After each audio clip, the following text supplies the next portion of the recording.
Halo teman-teman, di sini saya akan menjelaskan tentang dasar-dasar Microsoft Word, lalu presentasi, kolaborasi, dan email. Oke, perkenalkan nama saya Novel Anissa Fitri dengan NPM 23711246. Apa yang di sini masih membuat daftar isi secara manual seperti ini. Ini sangat tidak keren.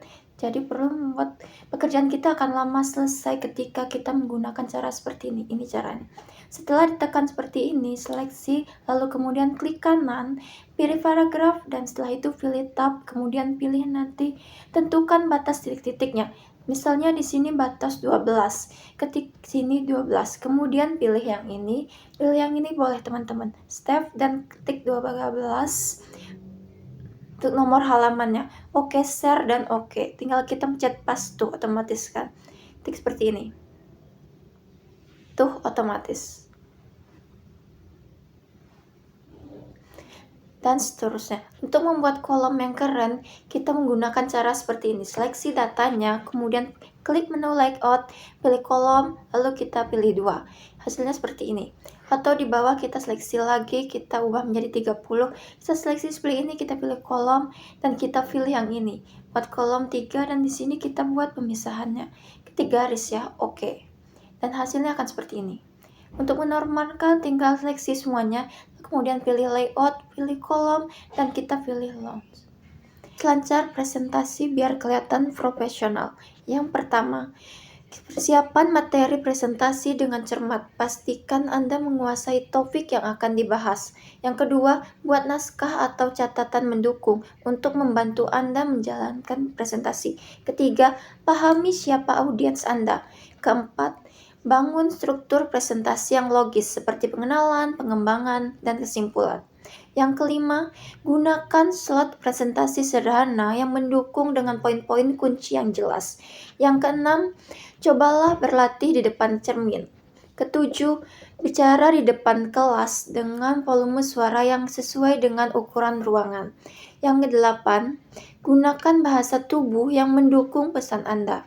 Yang 9, ajak audiens berpartisipasi. 10, gunakan cerita atau contoh ilustrasi yang relevan untuk memperjelas dan memperkaya presentasi Anda. Kolaborasi. Jadi kolaborasi adalah proses bekerja sama antara dua orang atau lebih, baik itu kelompok atau organisasi, untuk mencapai tujuan yang sama. Salah satunya adalah kolaborasi mengerjakan dokumen. Melalui email adalah proses beberapa orang bekerja sama dalam membuat, mengedit, meninjau, dan menyelesaikan dokumen dengan memanfaatkan email sebagai media komunikasi dan pertukaran file. Contohnya adalah seorang ketua kelompok membuat laporan di Microsoft Word, lalu mengirimkannya melalui email kepada seluruh anggota. Setiap anggota memberikan revisi atau tambahan isi, kemudian mengirimkannya kembali hasilnya. Setelah semua masukan digabungkan, ketua kelompok mengirimkan dokumen final kepada dosen melalui email. Email adalah surat elektronik yang digunakan untuk mengirim dan menerima pesan melalui internet. Secara umum, sebuah email terdiri dari beberapa bagian atau struktur. Ketika kita membuka email, akan muncul kotak masuk dari yang terbaru sampai seterusnya. Di sebelah pojok kiri ada titik atau 3 garis, lalu kita klik. Yang pertama, itu ada tulisan aktif. Ketika kita pencet, akan timbul tulisan otomatis atau aktif yang berwarna hijau. Lalu yang berwarna merah tanda jangan ganggu. Dan warna abu-abu status sedang offline.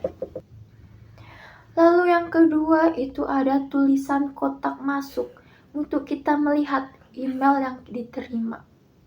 Yang ketiga ada ikon bintang untuk kita menandai email penting.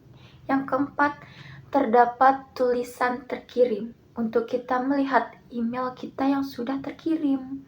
Lalu yang kelima itu ada kotak keluar, berisi email yang sedang menunggu nih proses pengiriman, yang biasanya karena kondisi internet yang tidak stabil. Lalu yang keenam ada draft tempat penyimpanan email yang belum selesai ditulis. Yang ketujuh ada spam, tempat email yang dianggap mencurigakan atau berisi iklan yang tidak diinginkan. Yang ke-8, sampah, berisi email yang telah dihapus. Biasanya ini akan terhapus permanen setelah beberapa waktu.